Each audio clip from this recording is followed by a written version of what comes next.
তুমি কেন এসেছো প্রভু? তুমি আমার গুরু, আমি তোমার গুরু।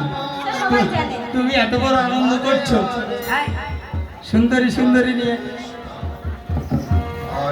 তাই মনে মনে করলো আমি একটু দেখে আসি। কিন্তু তোমার তো নিয়ম আছে, একমাত্র তোমার এই রাসে প্রবেশ করতে পারবে রমণী।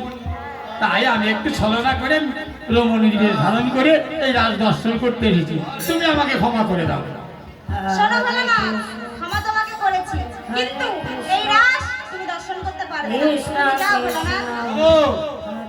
সমস্ত জীব এক মুখে যাবে কৃষ্ণ নাম, ব্রহ্মা যাবে চতুর্মুখে। আমি অষ্টম প্রহর সোনার কাশি তেজ্য করে কৈলাসের দক্ষিণ প্রান্তে পঞ্চমুখে তোমার নাম করে যাই। আমি এই রাজ দর্শন করতে পারবো না প্রভু, কিছুতেই না। তবে বলো বলো বলো প্রভু, আমার মধ্যে কাম ভাব আর দত্ত ভাব বলে রাস আমি দর্শন করতে পারবো না।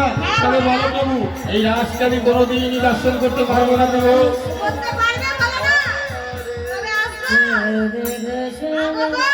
তারপর যুগে তুমি রাস দর্শন করতে পারবে। শোনো, আমি নবদ্বীপে করব পূর্ণ রাস, আর শান্তিপুরে গিয়ে করব ভাঙা রাস। তুমি কামাল করে বসে কিঞ্চিত মাত্র ওই রাস তুমি দর্শন করতে পারবে ভোলানাথ। আজ তুমি এসো। প্রভু, আবার চালাকি করছো আমার সঙ্গে। আমাকে ওই মর্তের বুকে যেতে হবে তোমার এই রাজ দর্শন করতে হলে। তুমি আগত কলিযুগে মর্তে জন্ম নেবে। প্রভু, আমার দিকে তাকাও, তোমার কথা আমার বিশ্বাস হচ্ছে না। আমাকে যেতে হবে মর্তের বুকে অদ্বৈত নাম ধরে। আমি প্রভু তোমার মতো তো বোকা নয় যে আমাকে পাঠিয়ে দিলে আর তুমি আর গেলেই না। না না ভোলানাথ, আমি যাব, তুমি যাও। যাবে? যাব। তবে আমি রাজ দর্শন করতে চাই। তবে তাই হোক প্রভু, তোমার বাণী যদি সত্য হয়, তোমার ওই লীলায় যদি আমি কিঞ্চিত তোমার কর্মে রাখতে পারি, তবে মর্তের বুকে আমি জন্ম নেব প্রভু, জন্ম নেব অদ্বৈত নাম ধরি। জন্ম নিবাবত্র আমি তোমারই পূজা করে যাব, আর তোমার দিকে এসে থাকবো প্রভু।